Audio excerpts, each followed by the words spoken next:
허가 후 100일 이내에 등재하겠다라는 게 제가 봤을 때 이거 거의 뭐 막힌 혈이 뚫린 정도의 내용인데 조건이 있을 겁니다. 그죠? 실제 이 평가 결과에 따라서 우리가 현행 유지를 하거나 약가를 인하하거나 심지어 열등한 약으로 평가가 되게 되면 우리가 전액 본인 부담 약제로 전환이 됩니다. 제가 좀 우려되는 건 이러다가 정말 신청한 제약회사 거의 없으면 어떡하나.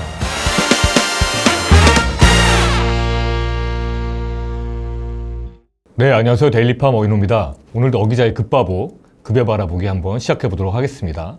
오늘도 급바보의 파트너 김성주 위원님 나오셨습니다. 위원님 안녕하세요. 네, 안녕하십니까. 김성주입니다.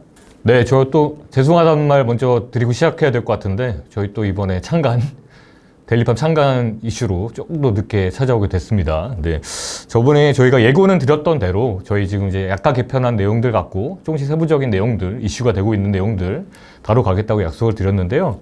그래서 오늘도 그 약가 개편 안에 있는, 근데 최근에 가장 좀 또 다국적 제약회사들 사이에서 많이 떠오르고 있는 또 내용이 있어서 들고 왔습니다. 오늘 급바보 주제는요, 정부가 내놓은 희귀질환 치료제 신속 등재 방안 시범 사업입니다. 네, 저희 뭐 급바보에서도 여러 번 얘기했었지만 신속 등재라는 것은 저희 우리나라 등재 어떤 시스템에 있어서 하나의 계속 큰 숙제로 남아와 있었죠. 너무 급여되는 데까지 신약이 급여되는 데까지 너무 오래 걸린다, 이런 지적들이 계속 있어 왔는데 그거를 해결하기 위해 나왔던 방안들이 사실상 실효성 논란이 계속 있었죠. 특히 뭐 최근에는 허평협, 허가평가 협상 연계 사업도 2차 시범 사업까지 지금 되고 있는데 거기 포함되는 약제들도 사실상 뭐 1년이 걸리는 약도 있었고 조금 빨리 되는 약도 있었지만 또 결국 등재가 안 되는 약도 있었고요. 그러니까 어쨌든 환자에게 접근성을 우리가 개선하겠다라고 해서 나왔던 어떤 그런 제도 개선안들이 조금 기대에 못 미치는 결과를 가져왔던 것이 사실입니다. 근데 이번에 사실 조금 정부가 지금까지와는 다른 조금 충격적이기도 하고 좀 파격적인 제안을 하긴 했어요. 근데 그 파격적인 제안인 만큼 또 전제 조건이 많이 붙어서 또 벌써 걱정이 되긴 하는데, 희귀질환 치료제에 신속 등재를 할 수 있도록 하는 시범 사업을 지금 7월부터 하겠다고 발표하고 모집하고 있습니다. 그래서 이 시범 사업에 대해서 오늘 한번 다뤄볼게요. 위원님, 일단 이 희귀질환 치료제 신속 등재 시범 사업 어떤 내용을 담고 있죠? 네, 우선 데일리팜은 늘 창간하는 것 같아요. 네, 창간 다시 네, 창간이 또 중요한 행사긴 합니다. 네, 저희가. 창간 다시 한번 축하드리고요. 네. 말씀 주신 거대로 말 그대로 희귀질환 치료제 신속 등재는 건강보험 등재를 되게 관소화해서 네. 환자들에게 의약품을 빠르게 공급하겠다는 제도입니다. 심지어 우리가 목표로 지금 삼은 기간이 네. 허가 후 100일 이내에 등재하겠다라는 100일입니다. 100일. 네, 맞습니다. 그럼 100일 이내에 등재하겠다라는 게 이번 희귀질환 치료제 신속 등재입니다. 3달이잖아요, 사실. 그죠? 네, 근데 지금까지 3달에 뭔가를 끝내본 전 기억이 없는 것 같은데, 정부가. 그렇죠.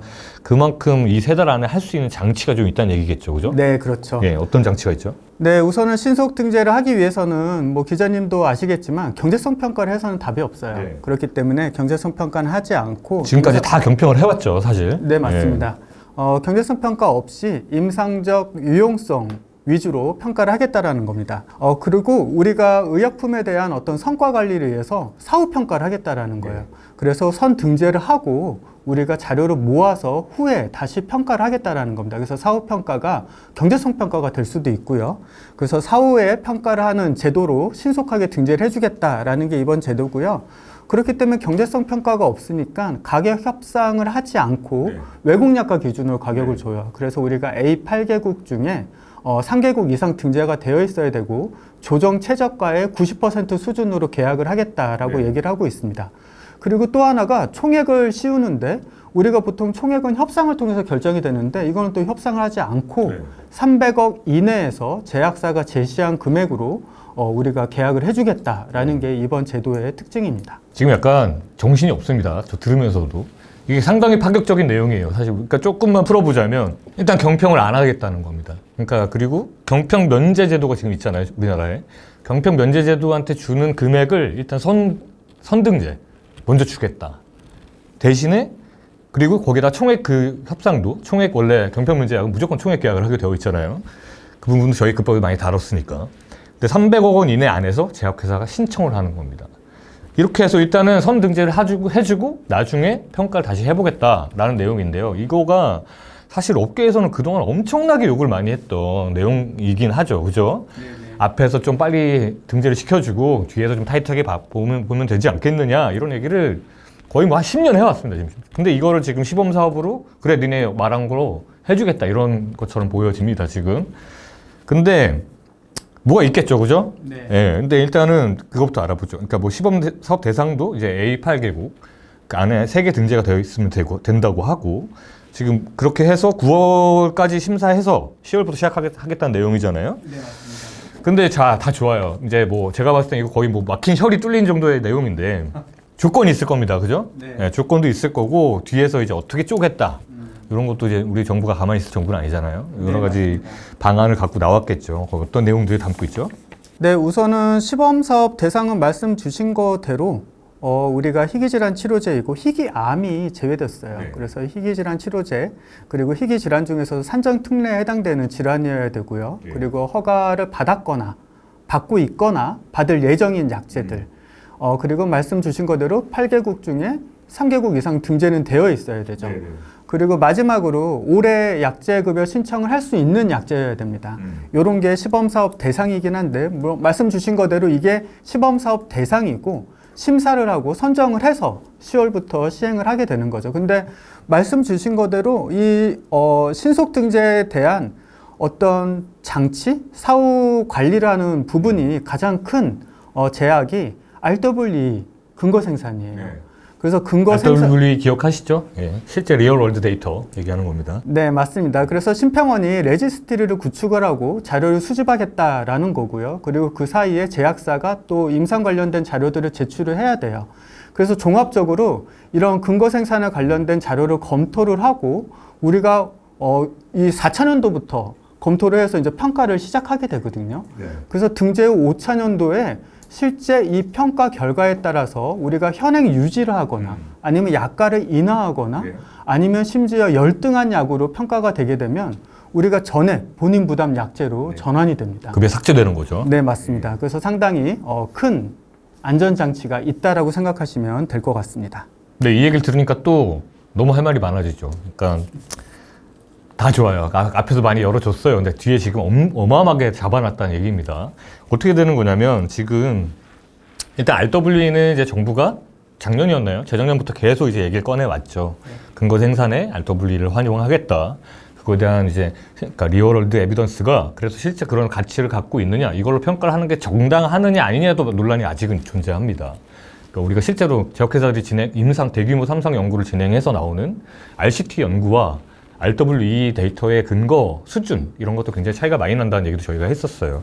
근데 그거를 이제 활용해서 너네 앞에서 선 등재 시켜주고 이런 걸 활용해서 다시 사업 평가를 해서 효과를 측정하고 측정한 결과에 따라서 급여 삭제까지도 갈 수 있는 내용을 담고 있습니다.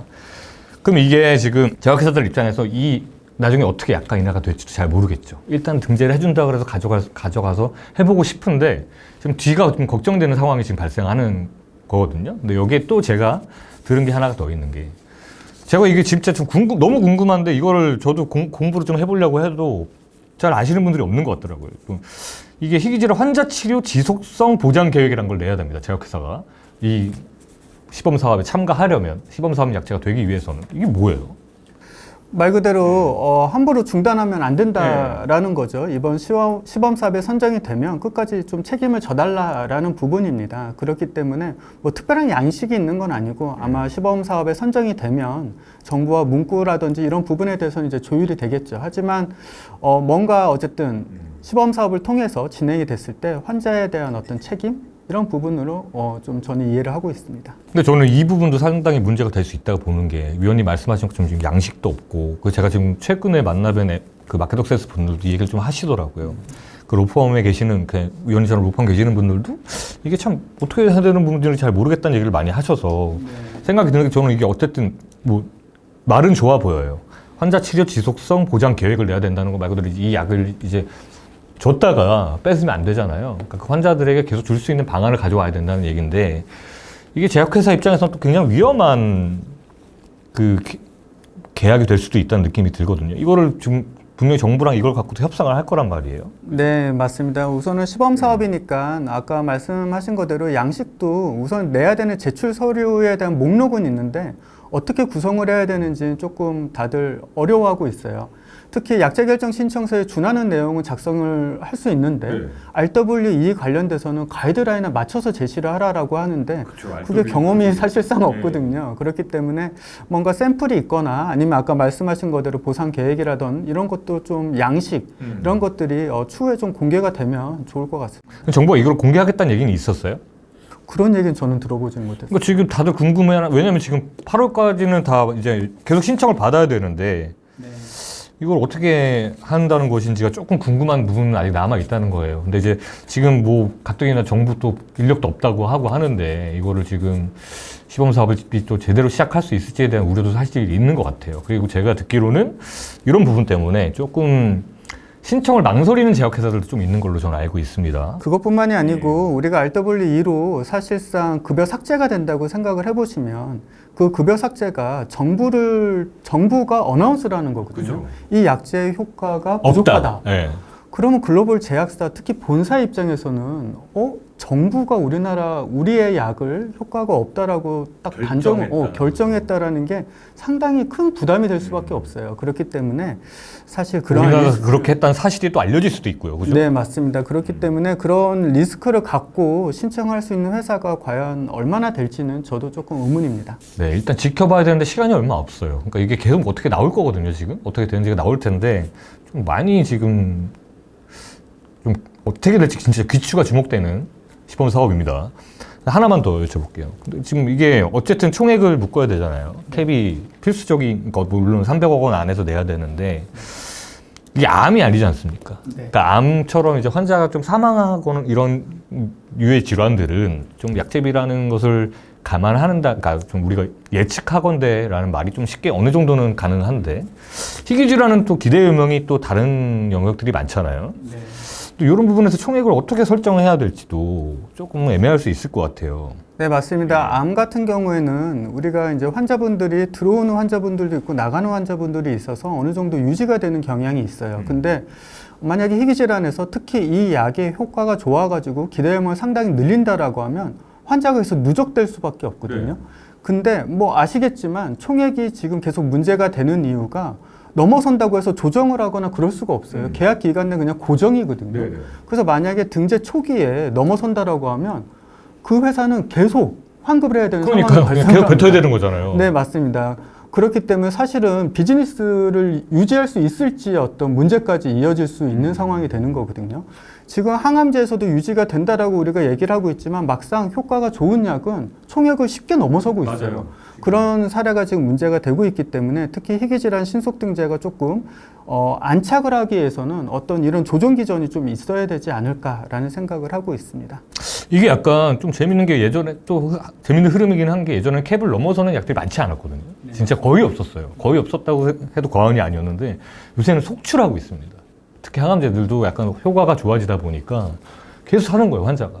이런 부분들이 지금 어떻게 보면 숙제 중에 하나인데 여기 이 제도에 딱 걸려요, 지금. 이 총액이라는 걸 어떻게 잡아야 되는지가. 그러니까 제약회사 입장에서는 지금 앞에서 말했던 RWE 이런 평가도 있고 또 환자 지속성 보장 계획도 내야 하고 총액도 묶여 있는 상황에서 빠르게 등재를 해주겠다.